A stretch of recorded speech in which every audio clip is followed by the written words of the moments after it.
Welcome to the Battles We Pick podcast, where advocates and organizers talk about their work pushing for social, political, and policy change. Today's guest is Bob Walsh, who retired recently as a Rhode Island teachers union leader. Bob and I met in college when we were both activists on campus. In the podcast, we discuss the lessons of those early political experiences, how to spot when issues are ripe for progress, abortion politics in a heavily Catholic state, and the importance of relationships in advocacy or in organizing work. As I get this new podcast up and running, the guests are all people I know. So I'm starting off each episode by saying how I know them. And I'll do that until I run out of people I know. I went to college with Bob Walsh. Extra points to Bob if he can remember exactly how we came to know each other, though I maybe have a faint idea who the classmate connector is. But the key thing is that we were both rabble-rousing activists on campus. Bob went on to spend the bulk of his career with the teachers union in Rhode Island, where he's from and where we went to college. And he retired recently after 21 years as executive director of the National Education Association's Rhode Island chapter. During that time, he did all kinds of work related to advocacy, some really interesting connections to electoral politics, fighting for his teacher union members. So he was in some ways a politician serving a constituency and advocating on issues as part of coalitions. Welcome, Bob, and thanks so much for doing this.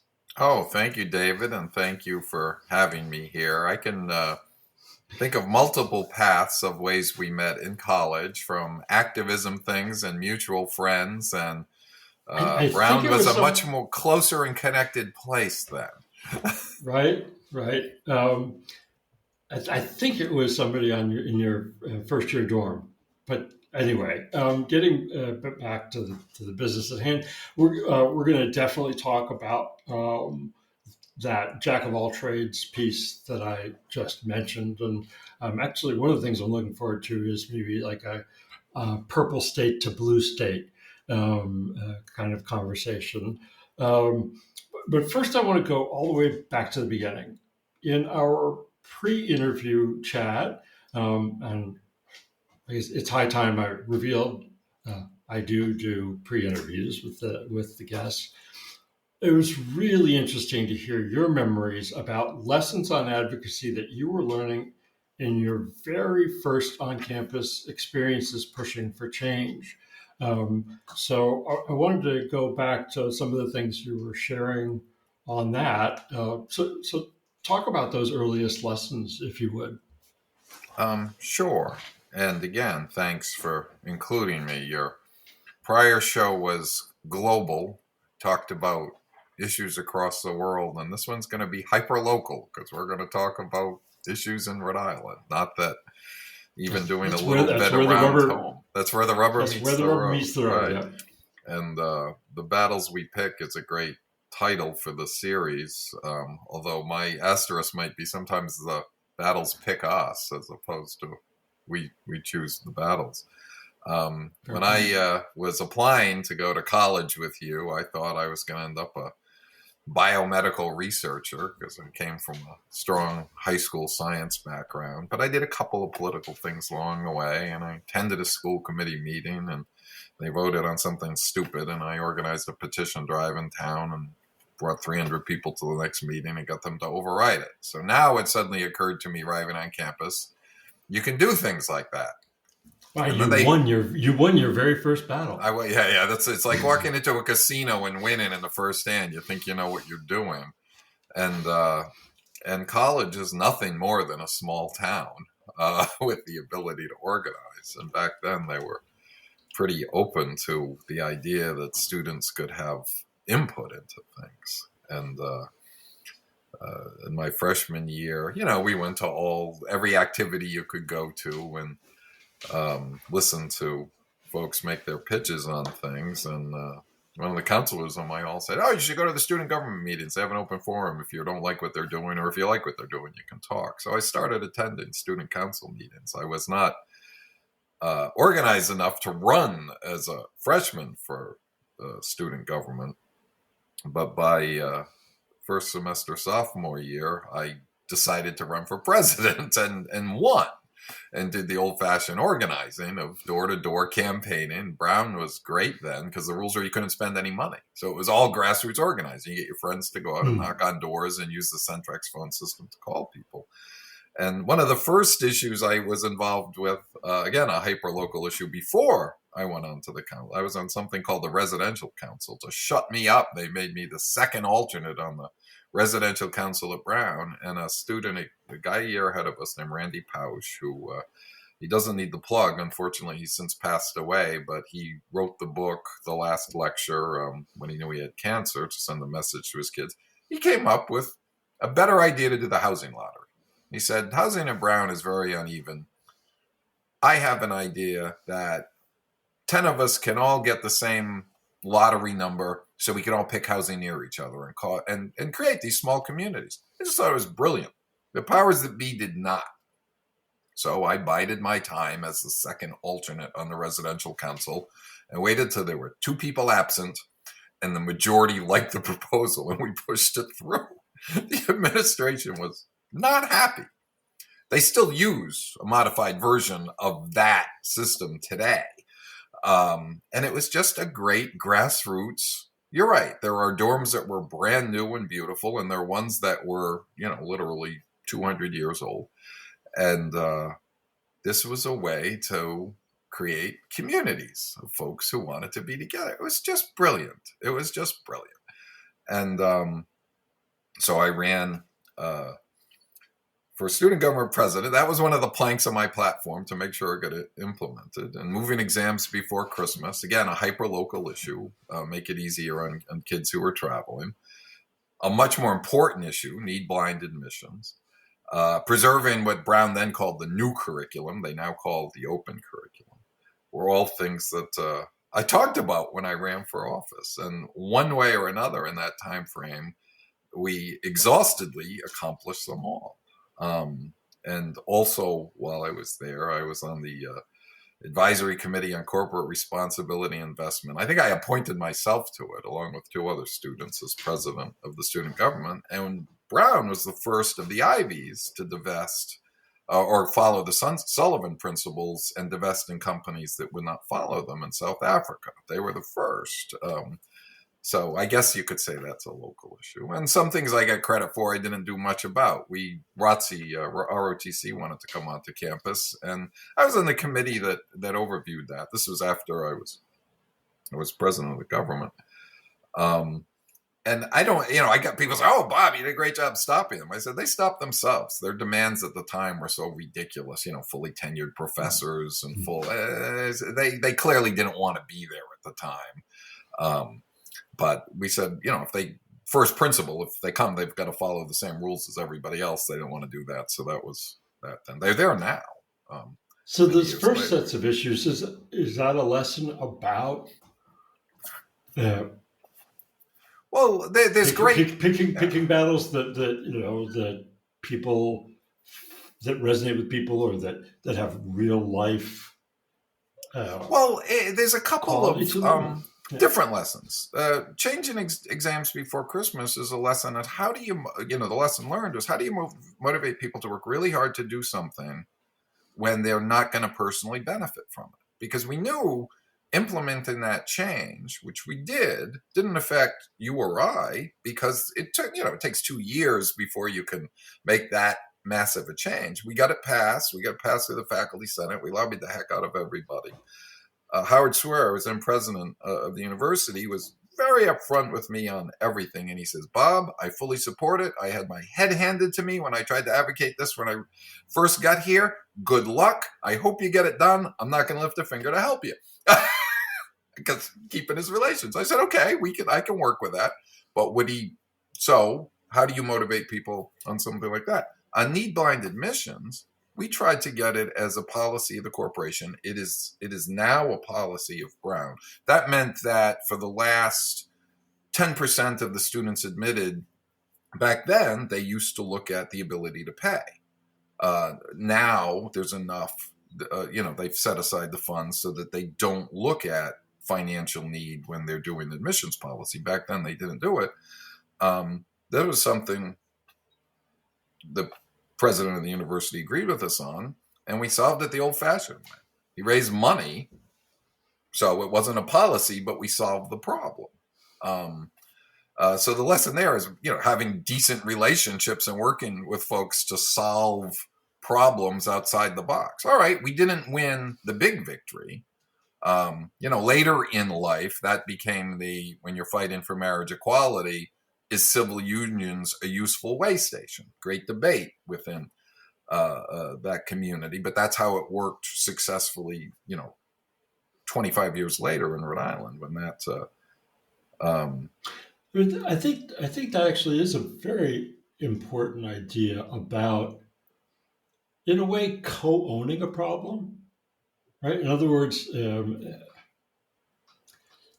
perhaps before or as a slightly weaker version to engage a player, somebody with some leverage over the solution, not quite as an ally or partner, but maybe this speaks to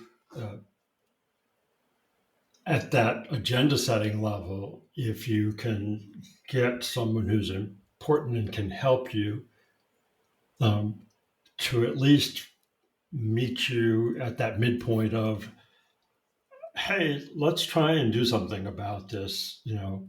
Are you game for exploring possibilities? Is that yeah? I think that's absolutely part of it. When you flip all the way forward to my day job, I came down to a very short answer of, because it's hard to explain to people what you do when you're the executive director of a union, right? So I say, well, my job is I build and maintain relationships by talking to people, listening to what they have to say, and then trying to be helpful in that.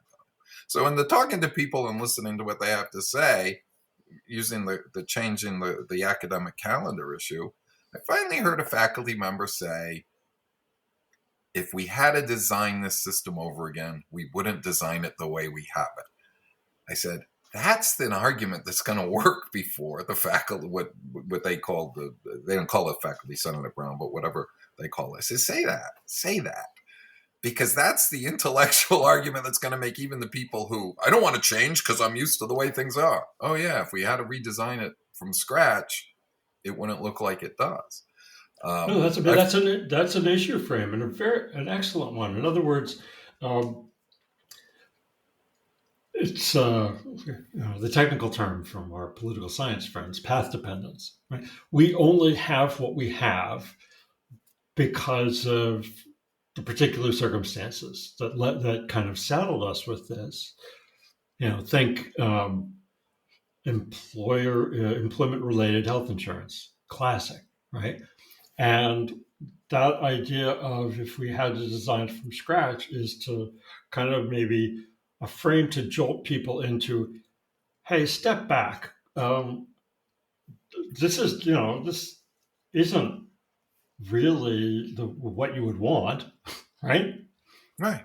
Yeah, that was literally half a lifetime ago. I ran for Congress, in the first district in Rhode Island, and I was, of course, a supporter of single payer, Canadian style, we called it then, Canadian style single payer health plan, and then same argument. If we had to design the system, we wouldn't design it the way we have it, because we're leaving people out, and you're having this weird competition. And I saw that, at the bargaining table for 30 years and bargaining for members. That's healthcare was incredibly important to our folks, and you're at the same time you're thinking, boy, there has to be a better way to design the system. So you have made me reflect back, knowing that we were doing this show, on, wow, I guess I did learn a few things while I was in college and even in high school before that carried through time and time and time again in later life and advocacy. And you just laugh now thinking about it. So, I guess it was worth it hanging around College Hill for 4 years in Providence, because I learned a few things.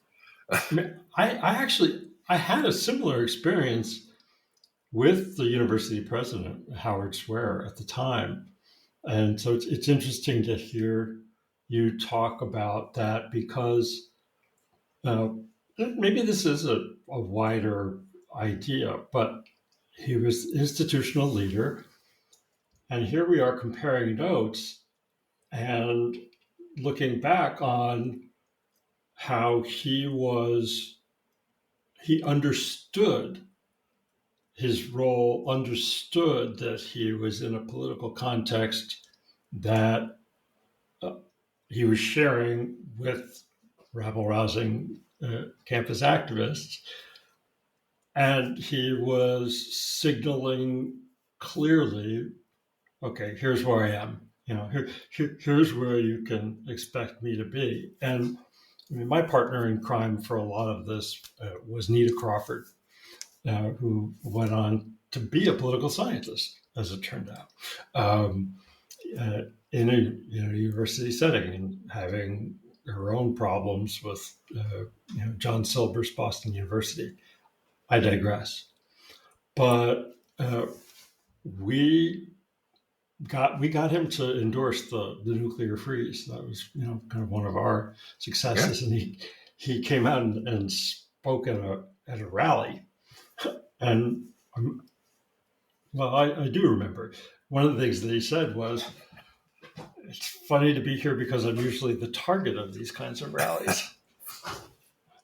Right. And, Yeah. That's a success. And that's not a digression. That's kind of the whole essence of what we're talking about, because it's not only what battles do you pick. Occasionally it occurs to us that we want to be successful in these battles and the help unlooked for. And I would say this in all the political campaigns I've been involved with and get to do analysis of on local TV or on the ground helping in the campaigns. I said the unexpected allies can sometimes put you over the top. Or why is that person not with us? And let's get them here. Or if it's going to surprise people to get somebody else. And the issue work and the political work obviously overlap a lot because I have always, another one of my maxims over the years, when you get our age, you're allowed to have them, is that the best lobbyist is not a paid lobbyist. The best lobbyist is an elected official who understands your issues,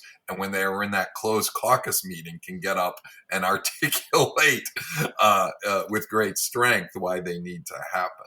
And that's well, on this idea of the battles picking you, uh, can you think of examples where you had your eyes open enough to recognize, oh, here's an opening to, here are some stars falling into alignment to get something through that really is a kind of a product of, whatever circumstances? yeah, that's a lot of different ways to go with that question. In 1988, before I went to the labor world, I was mostly in the finance world. But in '88, I left my finance day job and became the field director for a congressional campaign in the first district for a Democrat who was challenging the incumbent. And I met a lot of new folks on that campaign on the progressive side of the Rhode Island agenda. And subsequent to that losing effort, when I went back to the world of finance for a while, my friends in the choice community asked me to join the Coalition to Preserve Choice, and I also ended up on the board of Planned Parenthood. That was not, a little uncomfortable at home. My parents, God rest their souls, were very devout Catholics and not particularly happy, but I was chosen for that battle because, as they bluntly said to me, we need to send the message that there are white guys in suits that grew up Catholic that are supportive of the issues. And I truly believed in the importance of the issue as I did since college. And, it's the extra points for starting to testify. Now, it took us 30 something years to codify Roe in Rhode Island, which just happened in now, obviously it was the law of the land, but the law on the books in Rhode Island was the other way. We were then and are still the most Catholic state in the Union. So there was a lot of power from the Diocese of Providence in the lobbying. And as the way I explained the world to folks is that our elected leaders were a generation behind the public because they came up at the feet of their predecessors who in the old days of Rhode Island politics might have, cut their teeth in being involved in the Friendly Sons of St. Patrick or the Knights of Columbus or the Polish White Eagles Club, ethnic organizations that also had a strong overlap with the church. So to go along to get along, if you're the kid coming up through the system, and mostly men back then, but even the women, you were falling in line on the church issues. Interestingly, marriage equality broke that mold more quickly than choice. And again, as I glibly, without political science research, explained to folks, that's because everybody eventually has a gay son, daughter, relative, brother, family members, and as it became safer, people came out. Nobody talks about, so-and-so's kid had an abortion, but they all will say, oh, well, so it was easier. And the paradigm for most of the 90s when I was doing political work in the State House was don't push either bill forward. And everyone thought that was a secret deal. And originally it wasn't even marriage. It was just, rights for protection and housing and public accommodations and all of that. If we didn't have the votes either way, there was no downside to not pushing the votes. So how close was it? Here or there in a deep blue state like Rhode Island. Point taken. And what makes the question interesting is the strong Catholic base. How tough was it in a deep blue Rhode Island in 2022 to get abortion rights through?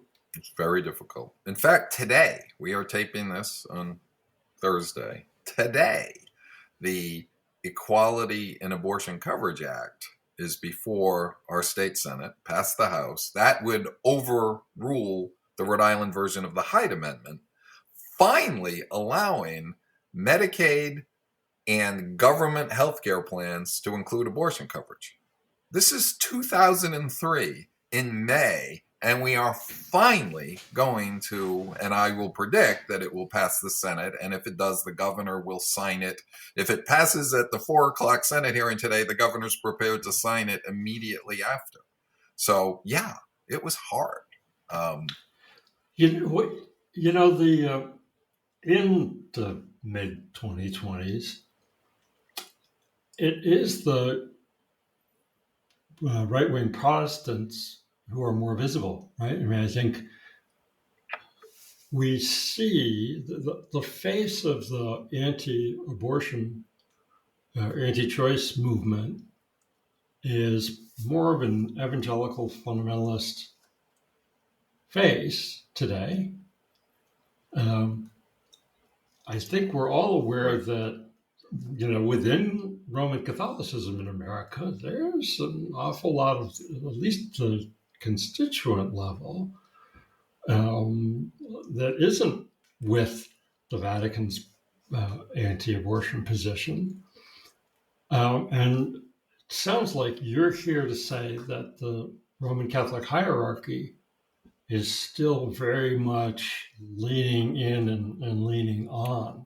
Our recently retired bishop for the Diocese of Providence leaned in very, very heavily with an active Twitter presence on that and all of the social issues of marriage and choice and everything else. Again, that goes back to my earlier observation about the generational divide of leadership. Two-thirds of the state, the numbers are a little down actually, are supportive of abortion rights. More than that, supportive of marriage equality. But if the elected leaders were generationally, maybe now half a generation behind getting the votes there. But once, and it's tough. I understand, I guess having gone through it in the 80s, that the Thanksgiving dinner table impact of being courageous on these issues. I mean, a former Speaker of the House who was not supportive of abortion rights, nonetheless made sure the bill, the codification of Roe came to the floor and got voted through, because that's where a good speaker can count the House, right? And the majority of the House was there. But locally had to give up his local involvement with the church as a lector, or to give up communion or whatever. I mean, because they said, well, you're not welcome to do that anymore. That's a big deal for somebody who that was part of their life. And I'm very respectful of that. And the only way we're going to get this country moving forward is be respectful, at least understanding of where the differences are, while still maintaining strongly our position on those issues. And that's a life lesson over.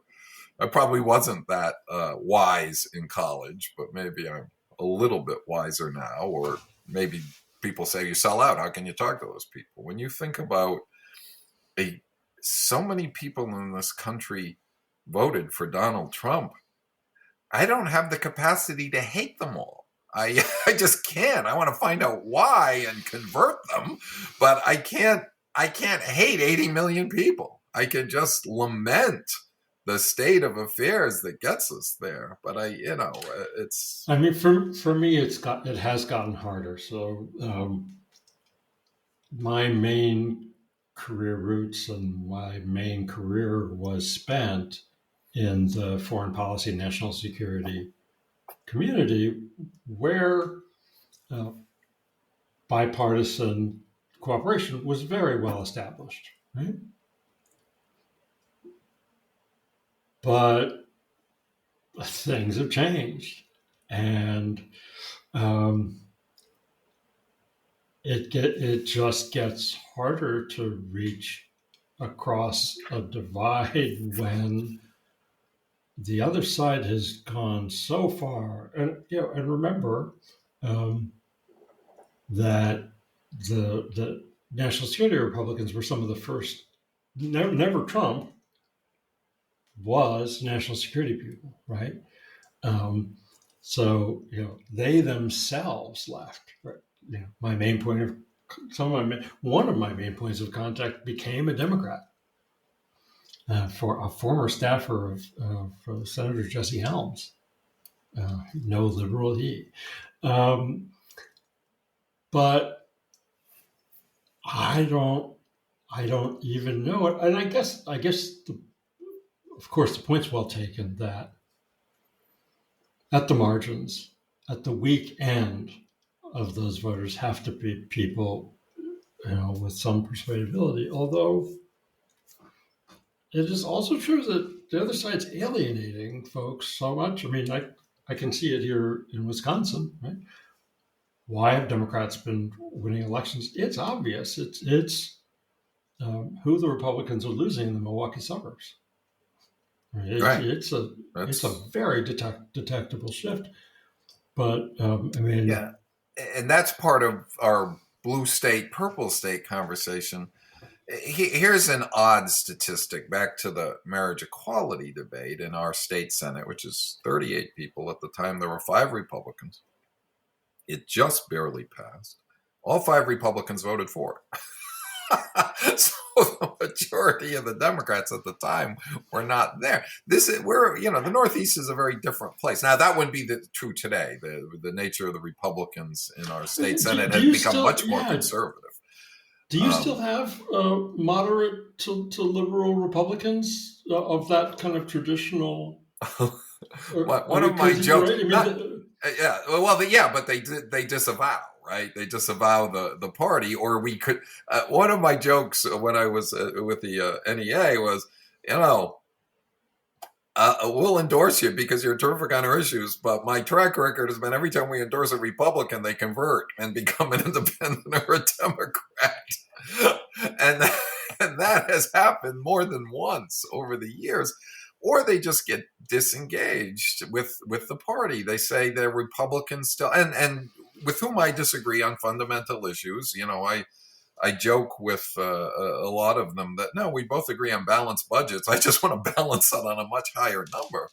But they're embarrassed by the former president, but some aren't. And now the pro-Trump Republicans are probably in some level of ascendancy.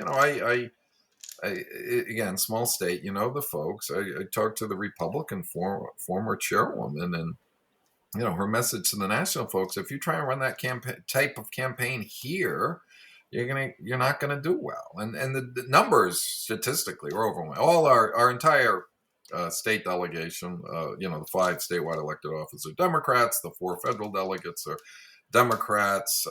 We've got 75 members of our House of Representatives. I think it's 65 Democrats, 9 Republicans, and 1 independent. And the Senate is 4 or 5 Republicans out of the 38, and the rest are Democrats. So yeah, we're an overwhelmingly. They don't even do much to field a team anymore, and that'll swing back a little bit. But now a lot of the Republicans are what we would call Republicans that you're used to seeing in Wisconsin versus what we used to see here. The more the Chafee Republicans are going. Link Chafee, who was our Republican senator, and we beat him. Ironically, I was with Sheldon Whitehouse in that campaign, but then 4 years later, I was with Link Chafee for governor as an independent, and he won. And then he went off and ran for president as a Democrat, and then now he's, I don't know, a libertarian or something out in Wyoming, I think, although he visits a lot. So the purple state, blue state conversation, it sounds like specifically on abortion access that Rhode Island is more purple than it is on other issues. Well, the population isn't. It's just it took a while to get the elected officials there, and I don't think I don't worry about backsliding like we've seen in other places, because the new generation, as newer and newer folks get elected, it's much more likely to be just an accepted. But it was it was also pick your order of battles, right? The first most important thing with what we suspected would happen in the Supreme Court was getting Roe codified, and then you do the cleanup work and you get rid of our version of the Hyde Amendment and everything else. But for me, the interesting dialogue to be had between blue state and purple state is, I watch some of the further left leaders of the Democratic Party push for things and sort of demand ambition and transformation from the safety of their deep, deep blue constituencies. And this is a party that, needs to, well, all the more today needs to hang together in order, to keep the country from, sliding into authoritarianism. But what I mean by a dialogue across this divide is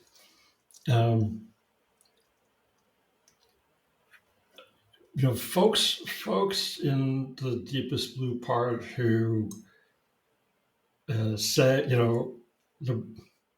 want it all, to put it in one way, right? Like, want it all and now. I want it now. Obviously, single payer. And from that, if we had to do it all over again perspective, single payer, we see it works other places in the world. It kind of nods to the reality that healthcare is not a good like other goods in the marketplace.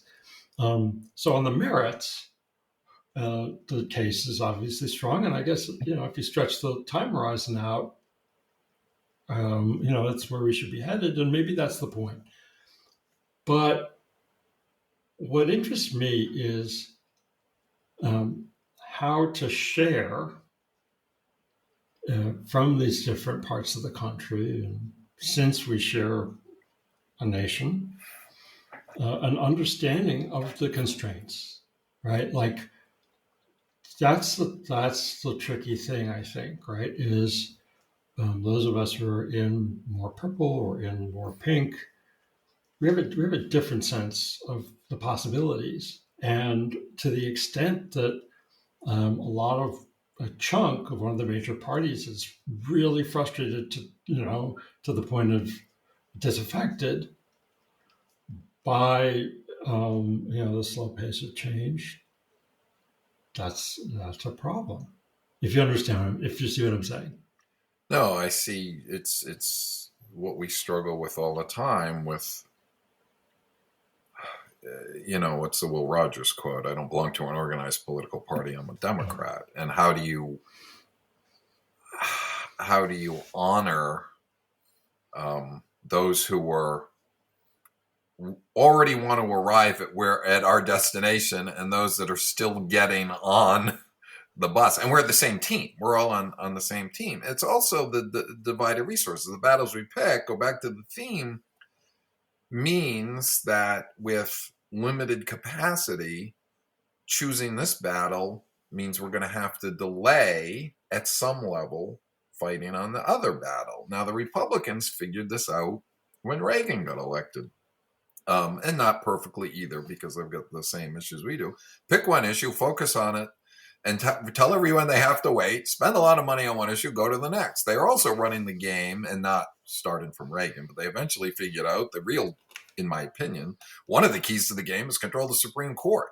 And they went all out on that, to the point where we have to think of models that we can survive with a lot of bad Supreme Court votes. So we have to get, things passed and maybe even go constitutional ourselves to try and get. But that requires a huge level of cohesiveness and unity on the Democratic side. And sometimes it's the ordering of issues. And that goes back to an earlier question. Yes, how do you pick your moments of opportunity?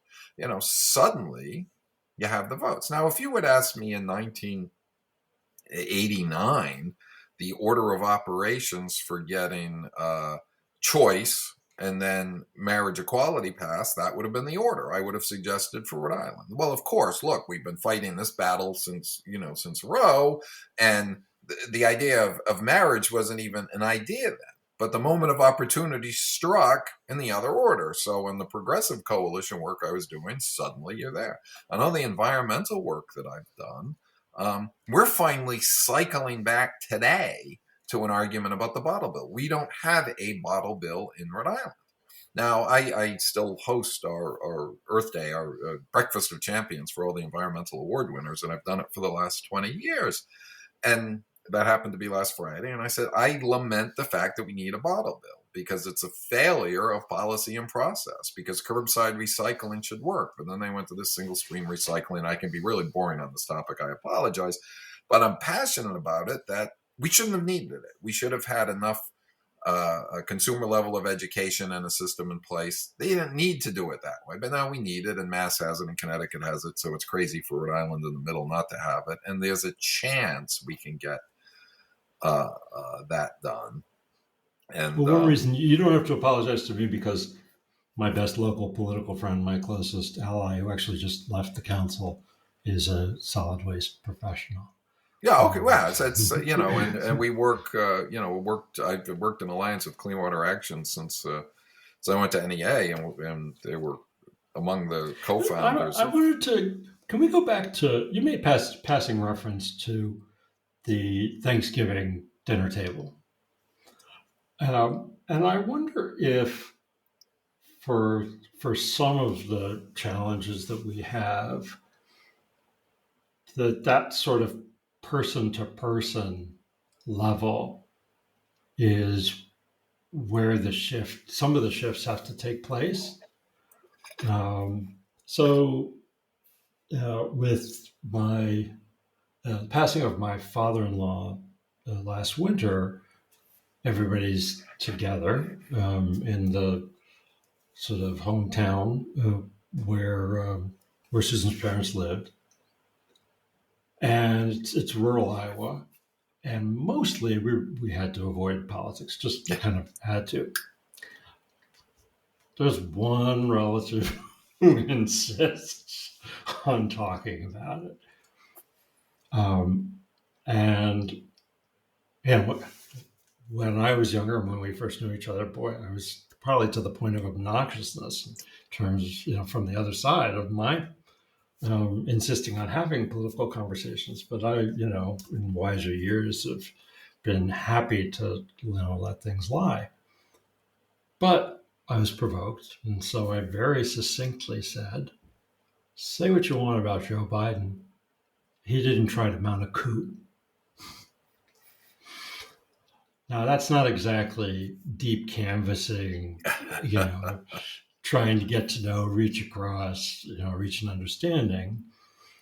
But it was a way of very firmly saying what the line had been crossed.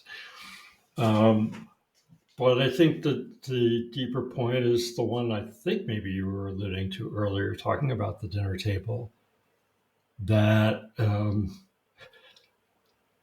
there's some things where you may not be able to get there through TV ads and candidates. I think that, and this is one of the things I don't think I'm going to have to struggle with, because I don't think Donald Trump's going to be the Republican nominee. But it was bad enough pre-January 6th. So how do people who have some level of knowledge and understanding of what actually happened there still support him is a much higher hurdle for me. Again, I'm trying to get to this common understanding with almost half the country who voted the other way. If they were still willing to vote that way, and there are definitely some. I mean, I did not watch the CNN debacle, but, he had loyalists there who were cheering on his every... In New England. Yeah, in New England. Oh, yeah, no, there were half our state. It's funny when you do the little map of our 39 cities and towns in Rhode Island, the western half of our very small state is red. They all went Trump. And my joke at the time and my political prediction, which was why we kept control of our second congressional district seat when it was an open seat last time, I said salt water saves the day. All the communities that butter on salt water are going to vote for the Democrat. In the Ocean State. And in the Ocean State and all the inland ones, and except for the hometown of the Republican candidate who had been the mayor there. But everything on the water side of Route 95 voted for the Democrat, and the inland side also voted Republican, and the rest, it was divided exactly that way. It was just hilarious in our small state that it looks that way. And for the first district, the Republicans have a special election this year. The Republicans have not yet mounted a candidate. The guy who ran last time converted to become a Democrat to run. He's very conservative. He's just taking his shot. But we've got 15 Democrats running as of today in the Democratic primary, and no Republican or independent. It's just amazing. I have too many friends running to take a position. I just hope nobody gets hurt, so to speak. You're going to have 14 disappointed people and many credible candidates. But I think that I don't think the so-called smart money for the opposition backs Trump again. I think they tolerate his shenanigans. My prediction, if you want to do a prediction show, I don't think it's DeSantis either. I think that they're going to pull Governor Youngkin out of Virginia after his elections, which are this year, and back him heavily, and he'll be the Republican nominee. So if this turns true, you can do a best of clip in a year and say, "Oh wow, you heard it first on this podcast that it's going to be Youngkin as the political scientists told us the party chooses." Except it really leads to the next question, which is there a Republican Party separate from Trump? Is there an establishment with any real juice to stop Trump? There are people with money that are the surrogate for the Republican Party, that determine their direction, that are opportunistic and will have a lot of data on how they can. What was what was the quote about? I don't want to lead people to the promised land, because if I can lead them in, someone else can lead them out. The Republicans have figured out how to message leading into the promised land, and if Trump falls, as I think he will, they will find some other place to message and lead them. It was a Eugene G. Debs quote, by the way, that I just referenced. My favorite quote of his is, "I don't want to rise from the ranks, I want to rise with the ranks." But which shows you a lot more about my politics than but people have figured that out based on single payer 31 years ago, right?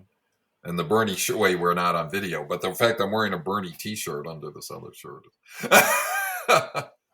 First time I was with Elizabeth Warren. The second time, I'm a fall in love in the primary, fall in line in the general Democrat. So go Joe Biden. I think let's say that's another conversation. Yeah.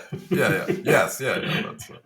Anyway, so my first election was April of 2016, and so my election day was Bernie and Hillary's election. My wife and I voted for Hillary, and in the district that I now I've represented for 7 years, we were in the minority as far as the Democratic primary. One kind of final thing to maybe return to, just kind of wanted to see what additional you might have to say about it. In your work, you talked about relationships, right? In your official role. And can you, what wisdom can you offer about, needing to keep engaged with key decision makers? Talk about the nature of that relationship where, it's especially, it's all the more interesting when it's not somebody you're close with, right? But they're sitting at that desk that's important, and you just gotta kind of really keep a very ongoing, continuous dialogue with them. Yeah, I think that's, as long as I am always willing to have the continuous dialogue. Sometimes the game gets played on the other side. Oh, you weren't with me, for political leaders. You weren't with me, therefore. You're the last call that gets returned, but you still have an obligation to keep trying. Now, again, this is the small state advantage, and it's funny being, for all the time I was the executive director, and we're finally talking about NEA at the end of the show, which was my job for the last 30 years. The National will call me up and say, "Well, we can't get in to see Senator Chafee because, you guys didn't support him the first time he ran." I said, "Oh, okay. Well, let me call his legislative director." "Well, how do you know her?" "Well," I said, "well, she worked on all the Democratic campaigns of governor with me." So there's always somebody to talk to in this small state of ours. And then we would meet, meet regularly, and not so much in the Senate interactions, because even the Republican senator was interactive. Now we had 16 years of Republican governors here, and still managed to have some level of dialogue, sometimes hostile level of dialogue, with the second of the two, a man named Don Kacheri. But now this is as weird as it is. He was a brown guy who someone sent to talk to me when he was thinking of running for office. And I had the whole talk with him and told him what it would be like and everything else. So we could always maintain a personal dialogue while disagreeing on almost everything. Fortunately, he had that sports approach that we fight hard on the field, but you can still talk to each other off the field. Didn't mean we got a lot of done. But again, it's Rhode Island. It didn't matter as much in the sense that we still had overwhelmingly Democratic majorities in the legislature and decent relationships there. So, in some of those relationships, is the form that success takes sometimes they refer to it as defensive advocacy. Can you think of times in some of those relationships where um, the relationship kept things from being worse in terms Oh, of all the outcomes? time. When we, Uh-huh.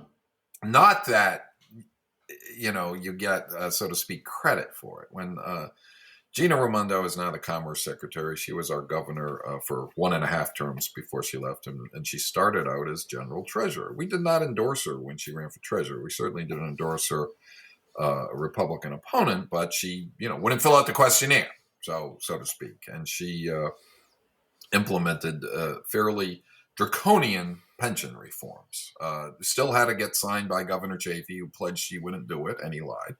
And get through the legislature, which it did. And she rolled us. She got a lot of stuff in that hurt a lot of people to the present day.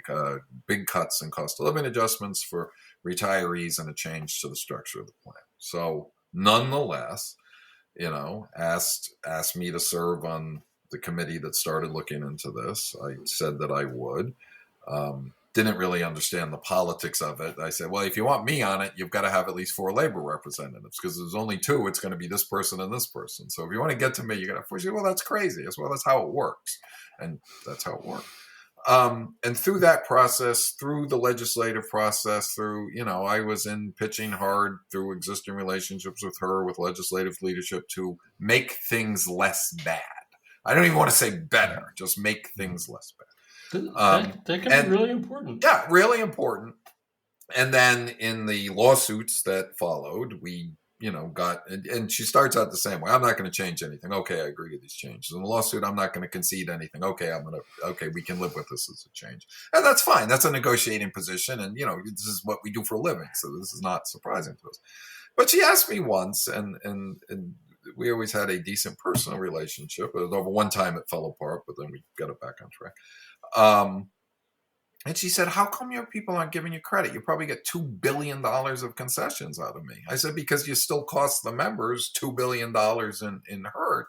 And the pain is what they feel. They don't know how bad. And the downside of being perceived as powerful, there were a lot of members who were mad at us. How could you let this happen?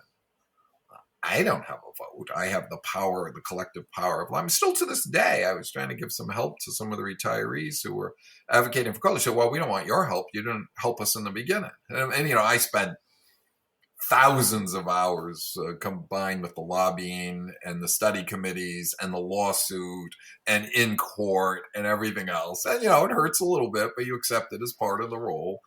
In the military, they have a saying, the enemy gets a vote, right? Which is a saying about, hey, you are not in control. There are other forces and players involved. I get the personal pain level of it, because it is real and it is still going on till, today. And as you and I both know, a lot of the work gets done off the front page. No one's going to get the nuanced effect of this number versus that number, and how it helps people to have the better number, so to speak. But you still fight. I think we're both in the sort of reflective mode, and I will be seeing you, at an upcoming college reunion. But I really appreciate being able to elicit many of these pearls of wisdom from all the work over the years. So this has just been such a treat, and I'm grateful that you were willing to take part.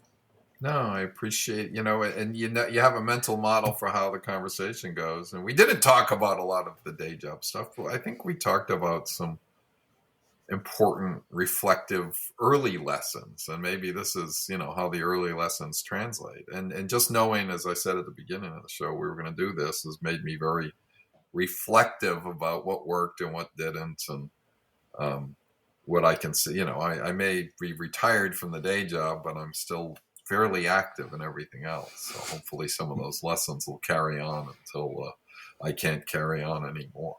How's that for reflective? So I'll see you in a little over a week. I look forward to it, and thank you for having me in the early version of what I hope is a long and successful series of podcasts. You're very nice. Thanks.